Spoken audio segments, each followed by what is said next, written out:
ஒழுங்கா வேலை பாப்பியா? பாப்பாங்கம்மா. ரெகுலரா வந்துருவியா? தினத்துக்கு வந்துருவேங்க. சுத்த பத்தமா இருக்கணும். எல்லாம் சுத்தமா இருக்குங்க. லீவ் எல்லாம் போட மாட்டல? இல்லைங்க, தினத்துக்கு வந்துருவேங்க. மாப் போடணும், துணி எல்லாம் துவைக்கணும், வெளியில எல்லாம் பெருக்கி சுத்தம் பண்ணணும். எல்லாம் சுத்தமா பண்ணிருவியா? எல்லாம் சுத்தமா பண்ணிருவேங்க. சரி வா, வேலையை பாரு.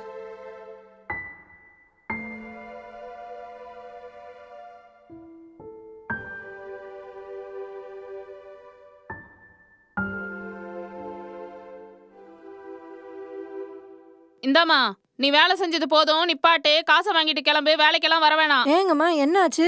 இதுக்கு முன்னாடி வேலை பார்த்துட்டு இருந்த இடத்துல எதையோ திருடிட்டியாமே? யாருங்க சொன்னாங்க?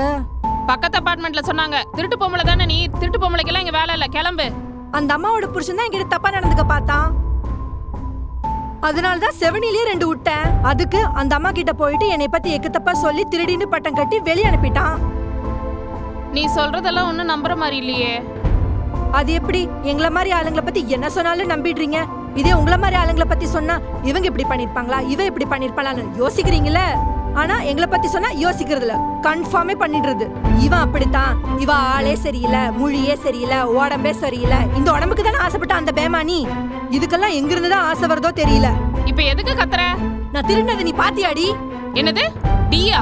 அப்படிதாண்டி சொல்லுவேன். என்ன திருடின்னு சொன்னல.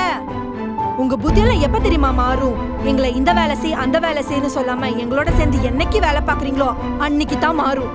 நாங்க வேலை பாக்குற வீடு ஒண்ணும் யாரோ ஒருத்தரோட வீடு நினைச்சு வேலை பாக்குறது இல்ல, எல்லாமே எங்க வீடு நினைச்சுதான் வேலை பாக்குறது. புரியுதா? இப்ப அவ வீட்டு முன்னாடி போய் பேசுற பேச்சுல இந்த அபார்ட்மெண்ட் இத பத்தி தான் பேச போகுது. இந்தாமா, காசை வாங்கிட்டு போ. சீ, அந்த காசு எனக்கு எதுக்கு? துணியை துவைக்க சொன்னல, துவைச்சிட்டேன். காய போட்டுரு. மாப் போட்டிருக்கேன், உழுந்து தொலைச்சிடாத.